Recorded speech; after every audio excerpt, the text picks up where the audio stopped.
Welcome to Global Vision. Today is with us Stacie de Armas, and we're going to speak about collectivist culture, terms that for some of us we're not familiar with, and the trends in all of this culture.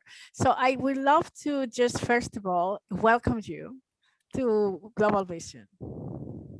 Thank you so much. Gracias. Thank you for having me. I look forward to talking all things about Latinos, Hispanics, US and abroad. Wonderful. Tell me a little bit about your background.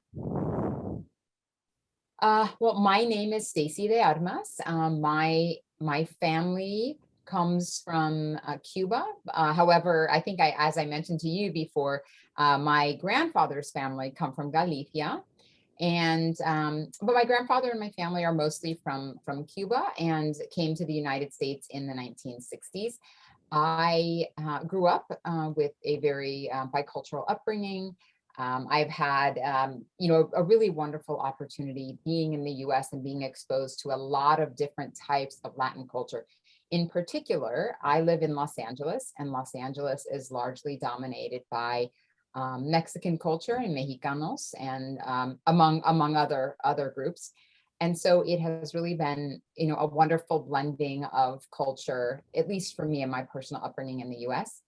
I kind of fell into a focus of our community, all right, of Latinidad, and of in particular, I focus on Latinos as consumers, and it just kind of happened by chance. It's sort of an interesting story. If we get down that path, I started seeing it become important to me and showing itself in my work really early on. I mean, when I was in college, and this became a passion for me, and it led me down this road to where now I have this area of expertise, and it's a real pleasure. And what is for you multicultural media research? Because of your background and the way you grew up, you end up in this field, and it's interesting the process. How did you get to this field, and what that means, and what it means also diverse consumer behavior? Because for some of us are terms that are very new. Yeah, so how it happened was, as I was sort of alluding to it in the first question, it really happened sort of by accident, but it was through following my passion. So as I said, I grew up in Los Angeles, and when I was in college, I started working when I was in high school. I started working very young. My first few jobs were in the restaurant business. I was a hostess, or I was a waitress. And I found early on, I felt a real connection with, at the time, sort of the back of the house. It was largely populated by Latinos, but the teams that I worked with, the cooks and the people, they were my people and my culture, and we, it felt like very comfortable. I also noticed early on that, this particular group of people weren't really treated with equity, right? And this is me in high school at a restaurant, but still noticing that there was this real disparity in equity between how we were treated, how we were scheduled, and our expectations. But of course I was a kid, so, I advocated a little bit where I could. I remember one instance in particular where there's a job in the restaurant that's called an expo.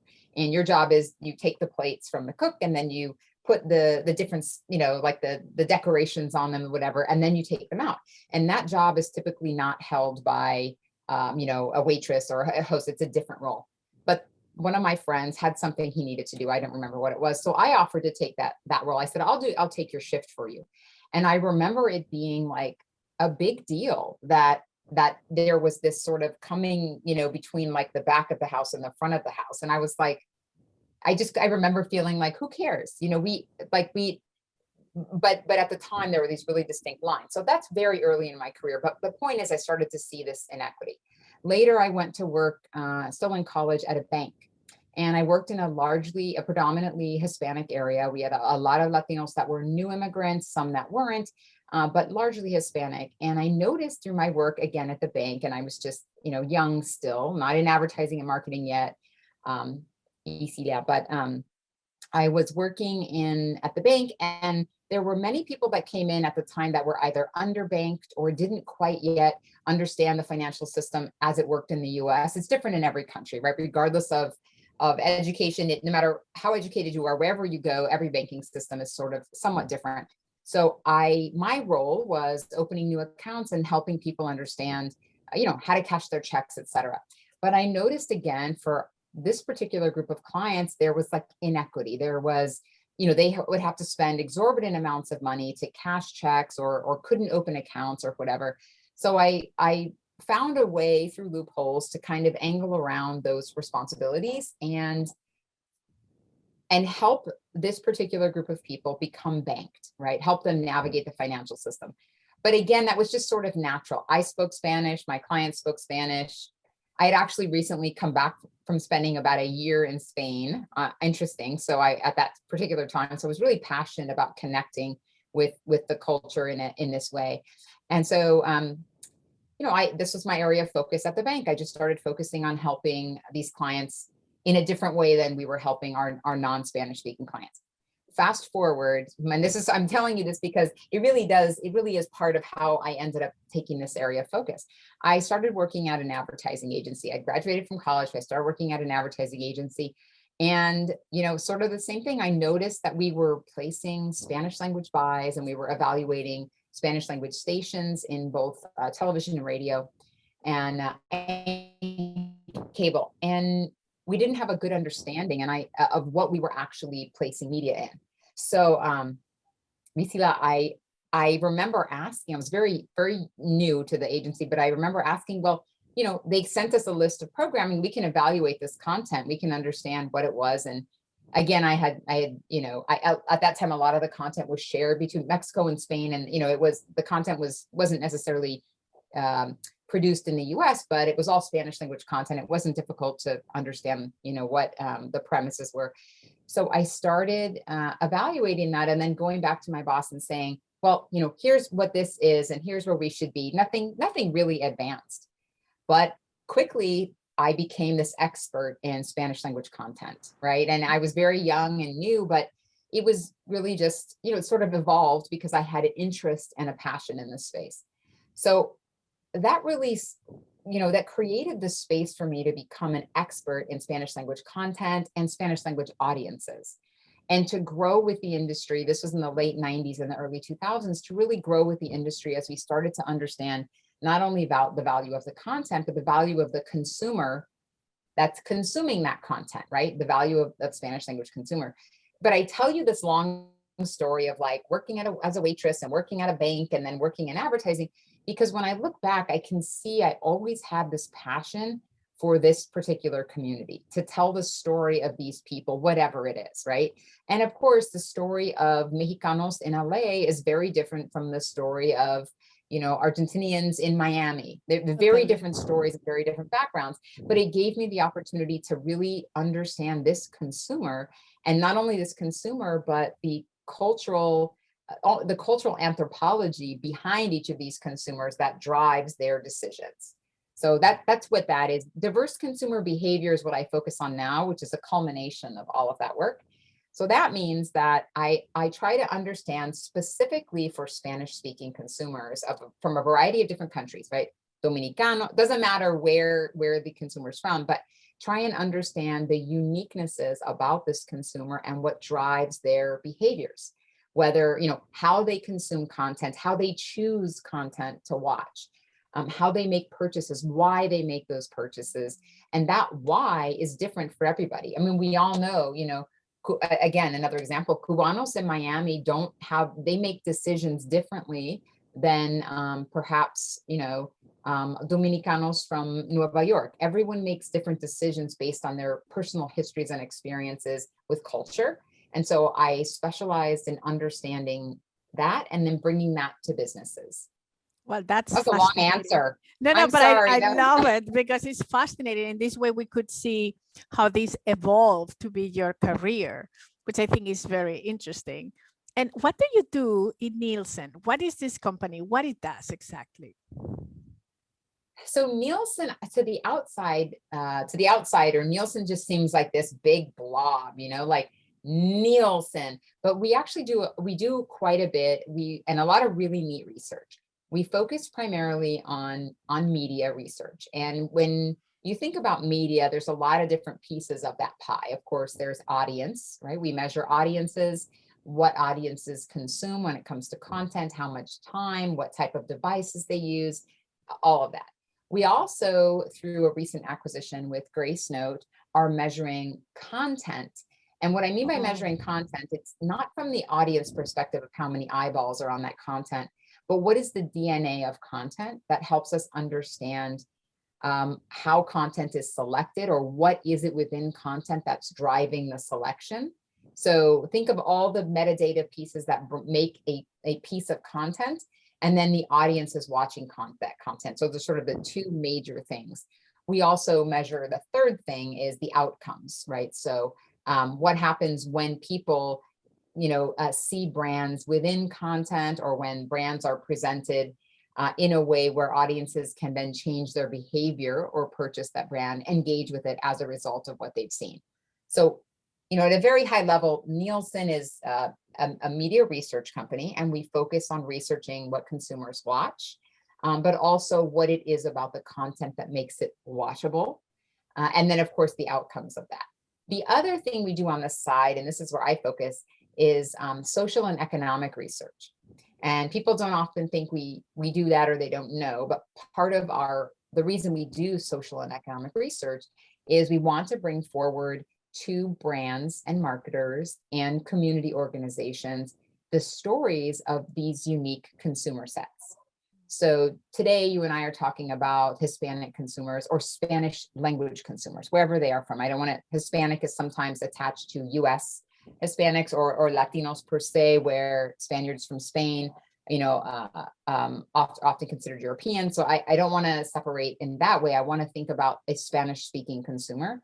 And so my role in our social and economic research is to really understand this Spanish speaking consumer and all of the dimensions of culture that influence this consumer to make decisions, and share that decision-making pathway with brands so that they can, they can make better decisions how they want to reach out to this consumer, with what product, through what media, etc. Wonderful. And what is the influence of the family connections in the marketing, particularly in the multicultural communities? So we call that collectivist culture. And, part of the work that I do is whenever we start seeing differences in how people, behave in, for example, Spanish speaking consumers to non-Spanish speaking consumers, we asked ourselves the question, well, why, right? Why would this woman, this Cubana, have different purchasing and behavior patterns than this, non-Hispanic white woman? Like, why, what's different? And as we start to do more of our social and economic research, we start to recognize the importance that culture has to play in our decision-making process and our path to purchase. So we call that collectivist culture. I didn't invent the term, but social. And what that means, just. I'll tell you about social psychologists for a very long time have understood that there are things that occur in our natural habitat, so our upbringing and our connections as we are, within our own individual cultures, that influence how we behave. So as an example, in generally speaking, among Spanish language cultures, their collectivism is common, and that means that we rely on each other. We rely on our families heavily, and more so than we see in other cultures. And what I mean by rely on is I'm not necessarily speaking of like a support system for, resources or finances. I'm talking about a close-knit connection that helps us define who we are and how we see others.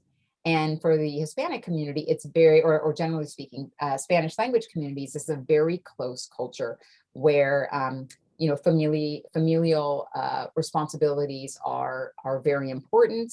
They are valued, and they're taken into consideration in a way that we don't see in individualist cultures. And so it was important for us to really understand how the social psychology behind collectivist cultures, so that when we see things like word of mouth among Spanish speaking people, we see that word of mouth transfers ideas and brand suggestions and recommendations very quickly in this community, and they're relied upon heavily, and they become really more than just a recommendation. This is like a trusted source of information in a way that we don't see in other communities. So the more we understand these individual social behaviors, the better we can understand, brands can understand not just how to influence them, because I think that sounds, perhaps somewhat prescribed, but really how to best serve those needs, right? If we know that family and connection is important, that helps us think about the creative that we put together. That helps us think about storylines that are meaningful in the novellas that we love, right? It helps us develop everything from content to ads to products if we understand what's important to this community. No, makes total sense.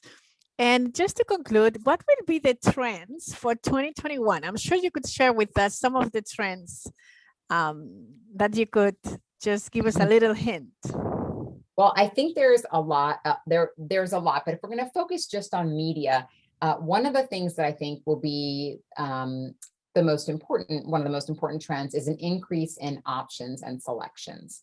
So we've already seen, in particular, when you look at different Latin American countries, when you look at Spain, Argentina, or Mexico, we have seen that there is this increase in consumption of content outside of traditional terrestrial television. So if you broadcast television and cable, people are getting their content from what we call SVOD, which is subscription video on demand, or IPTV. It's called different places in different countries, but they're increasingly getting their content from providers outside of broadcasting cable. That has a couple of implications. One of them that I think is interesting is right now in Spain in particular, about 24% of all of the broadcast stations in Spain are public, compared to the US, where it's a little less than 10%. So what that means is that you're looking at about a quarter of all of the stations that are public or sort of government run, and 3/4 that are not. So the availability of content that is unique and distinct, separate from public-owned stations, is really only 3/4 of the market, which is one of the reasons why I think a lot of that content will continue to grow in other spaces like IPTV. It also allows more diverse stories to be told, right? Every country, regardless of where you're at in particular, is grappling to some degree with racial equity and with really recognizing Indigenous communities. Spain is one of those countries that has a number of different dialects that are spoken, which is one of the reasons, by the way, that about 24% of total broadcast is still public, because there's different dialects that are managed within regions.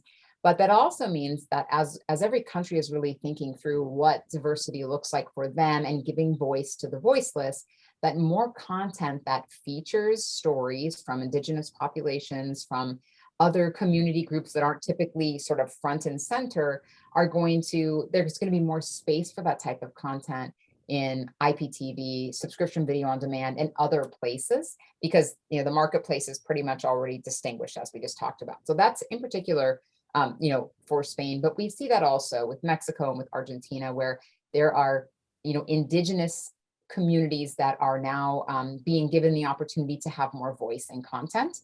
But the space for that content will be in alternative spaces initially, because that's where, and people will seek that content, they will consume that content. And just as it has in the US, the voice for that content will grow. People increasingly want to see diverse stories and more diverse people, regardless of where you live, right? And that often, these alternative providers really open the opportunity for that. In fact, I just saw a statistic, and I don't know if I have it right here with me, but I can tell you essentially one of the things that we saw is that year over year, when we looked at the last 4 years of data, we've seen that increasingly, actually this is a US statistic, but I'm sure it's not too different anywhere around the world, that terrestrial and broadcast is shrinking, and these other alternative avenues for content are increasing, meaning people are less and less having broadcast television in their homes, and they're opting just to sort of cut the cord and go entirely for a digital content distributed through different providers. So I really think, in a way, I wouldn't say that this is a bad thing for broadcaster or cable providers. There's a lot of opportunity, and a lot of their content is being distributed on other platforms. I think, generally speaking, it is audiences making choices about the type of content that's attractive to them and where they can receive that content. So it's eye-opening, but it's for sure an opportunity. So that's one trend I see. That was a big sentence for a big trend. The other trend I see is in average daily viewing time. So people in the U.S., generally speaking, I mean, the countries I've been talking about here, the US, Spain, Argentina, Mexico, generally speaking, for total adults consuming about the same number of minutes daily in content. But what I did see, though, is that's overall, that's pretty much the same for everyone. It's anywhere between like 3.5 and 4 minutes, 4 minutes and 12 seconds, or generally speaking. I'm sorry, hours. Pardon me, we should fix that. Can I? Yeah, no worries. Hours, yes. Okay. All right. Sorry. Pardon me. Per day. But one trend. Well, I'm just going to restate it to make sure we're clear. So, generally speaking, people are consuming in all of these countries about between 3.5 and 4 hours of content, give or take. But one of the things that we do see is that while that may be true for overall people, for young adults, so think 18 to 24. Although that demo varies a little bit in other countries. In Spain, it's 15 to 25. But generally speaking, for older adults, we've seen either the increase hasn't been as great year to year from 2019 forward, or what we've seen is a decline, as we see in Mexico. So that tells me a couple of things. It tells me that content developers and broadcasters and others really need to focus on the attention of our young adults. Their attention right now is being pulled away from traditional television content and programming and moving elsewhere, right? Whether perhaps it's gaming, perhaps it's social media, but some of that that attention that was really fixed on television, we've seen a little bit of a decline. So what I do foresee is broadcasters, content developers, and others really focusing in on their content delivery, focused particularly for younger consumers, because this is the space, this is the next big consumer. And while we know people are diversifying their consumption of content across more platforms, we do want to ensure that they're still finding the value in television programming. Beautiful. Well, thank you so much. For me, it has been an amazing educational experience to speaking with you today. And I'm sure for a lot of viewers also will be the same. And I really want to thank you for your generosity sharing with us all of this information today, Stacie. My pleasure. Thank you so much for having me. And you can find me online on Twitter, Instagram, Facebook, and LinkedIn. I'm happy to answer any questions or bring forward any additional data. Thank you so much.